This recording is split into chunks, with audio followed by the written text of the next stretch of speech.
શહેરના કુંભારવાડા વિસ્તારમાં અપશબ્દો બોલવાની ના પાડવામાં આવતા સર્જાઈ મારામારી।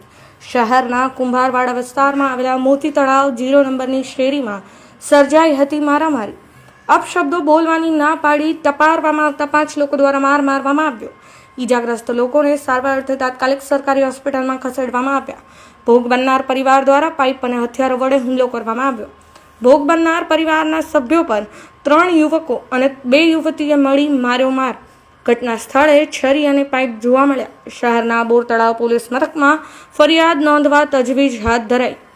અમે ઈજાગ્રસ્તનો સંપર્ક કર્યો તો ઈજાગ્રસ્તનું શું કહેવું છે તે સાંભળો। ભાઈ તમારું નામ? ડીઆર સિરાજ મુસ્તુફાભાઈ। કઈ જગ્યા રહ્યો? મોતી તળાવ શેરી નંબર 0। શું બનાવ્યું? બનાવ તો ઘરેલું મામલામાં આદમીનો વચ્ચે પડ્યા, એમાં મારામારી થઈ। શું બાબતમાં બાધા? બાદળની બાબત તો મને નથી ખબર।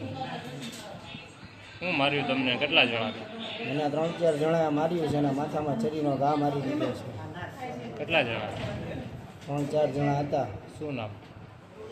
સોહિલભાઈ, સાજીદ ઉર્ફે બાડો અને સોહિલભાઈનો છોકરો અરમાન ઉર્ફે બાદશાહ। કેટલા જણાને વાગ્યું? મને વાગ્યું છે, એક મારા ભાઈને વાગ્યું છે, બીજા ભાઈને વાગ્યું છે, એક મારા બનેવીને વાગ્યું છે। બેન તમારું નામ? અફસાનાબેન। અફસાનાબેન કઈ જગ્યા રહ્યો બેન? અહીં મોતી તળાવ 0 નંબરમાં। શું બનાવજો બેન? ગાળું બહુ બોલતો હતો અને એની વહુ 2 મહિનાથી વહી ગઈ છે, તો મારા જમાઈની બધા એમ કીધું અહીં ગાળું બોલમાં તારા જે મેટર હોય તારી વહુને હાચવાને તેઓ ન હોય તો ભાગી જાય એ કે। તો એ વધારે ચોટ્યો। મારા દીકરોને સમજાઈ ગયા તો એને કાટલો પકડ્યો એની બેનને બેબીએ, પછી ને મારી વહુને તે પેડુમાં પાટા મારી દીધા એને, મારી દીકરીને મારી દીધો। કેટલા જણાને વાગ્યું બેન?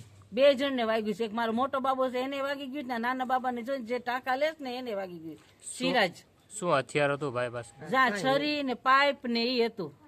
પછી 2-3 પાઇપ હતા, ધોકા હતા ને રિક્ષા ભરીને લઈને આવ્યા ઓચિંતાના, ને વાંયથી મારો બાબો તો આંટો મારવા આવ્યો હતો, એ બાદરમાં હતોય નહીં, એને ઘા કરી દીધો 5 જણાએ। શું નામ છે?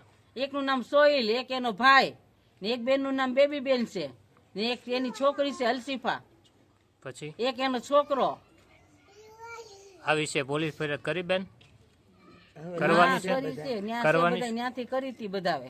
ઓકે।